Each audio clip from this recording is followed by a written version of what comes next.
Nah, ini overview-nya jika kita sudah ini tampilannya jika kita sudah mensalin dua name server di replace with Cloudflare name server. Ini ya, jadi kan akan ada dua tabel. Ini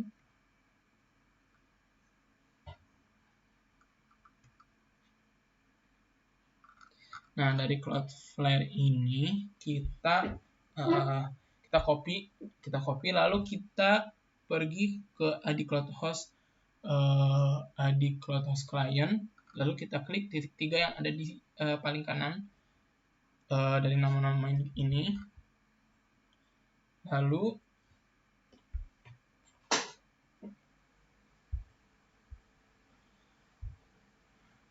kita ke bagian manage name server.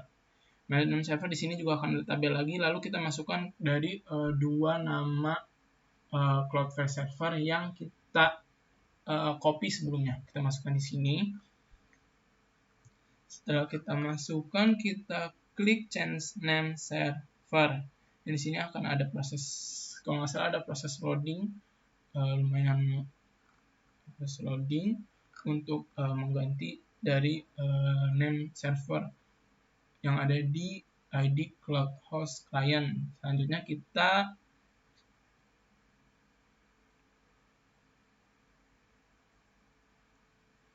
ini ya.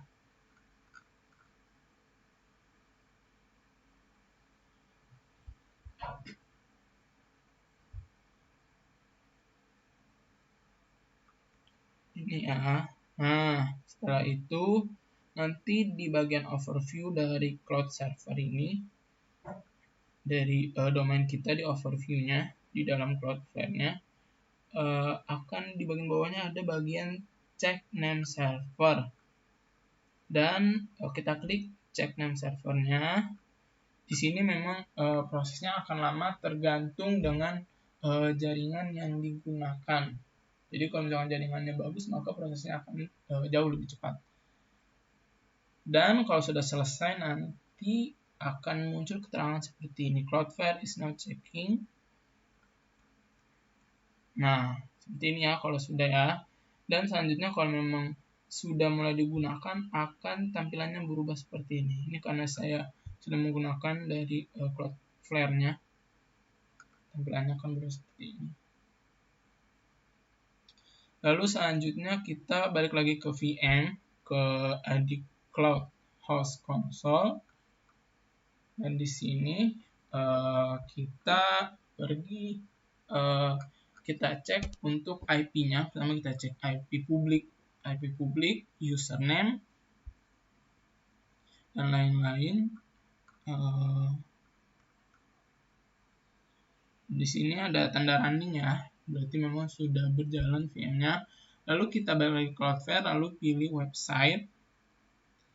Sama tadi yang saya tunjukkan, tadi kan ke website, lalu akan muncul seperti ini. Kita ke bagian DNS, ke record.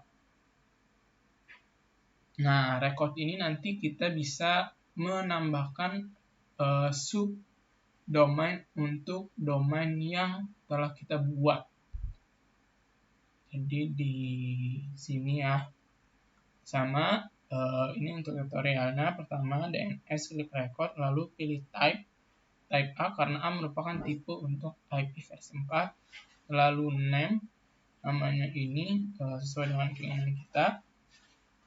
Jadi di sini A, tipenya bisa kita pilih. Di sini pilih A, pilih nama sesuai dengan keinginan. IP, dan untuk IP-nya ini harus menggunakan IP yang ada di CloudHost client VM-nya. Ini ya, kita copy, lalu kita masukkan di sini.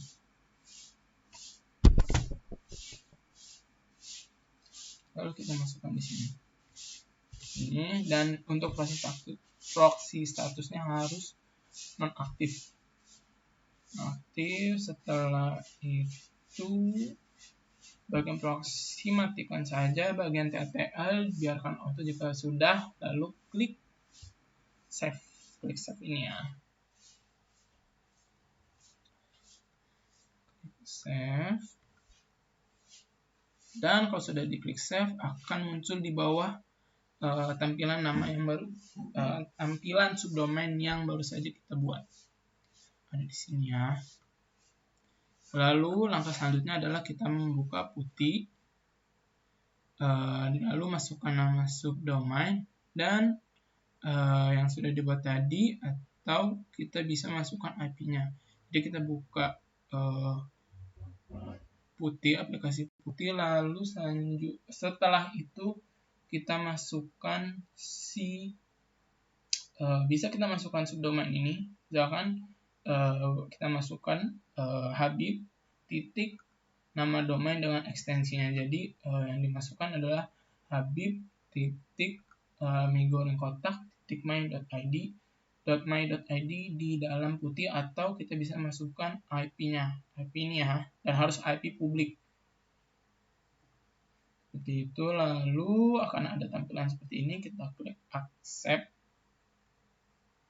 Dan kalau misalkan tampilannya sudah seperti ini, maka VM-nya dan subdomainnya sudah berjalan. Dan jangan lupa untuk kita cek di DNS checker. Di sini saya masukkannya, dan jangan lupa kita pilih tipenya. Di sini untuk tipenya, karena subdomain kita tadi menggunakan tipe A, kita masukkan tipe A lalu search.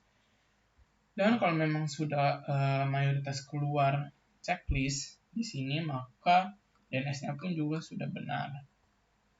Itu saja untuk praktikumnya. Lalu kesimpulannya, Cloudflare itu fungsinya sebagai proxy yang meningkatkan kinerja dan keamanan aplikasi.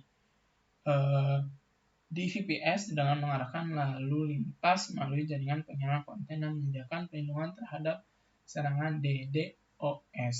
Itu saja presentasi dan yang presentasi dari hasil kerja saya untuk pertemuan 11. Untuk laporan pertemuan 11 praktikum komputer jaringan komputer, jika banyak kekurangan saya mohon maaf. Wassalamualaikum warahmatullahi wabarakatuh.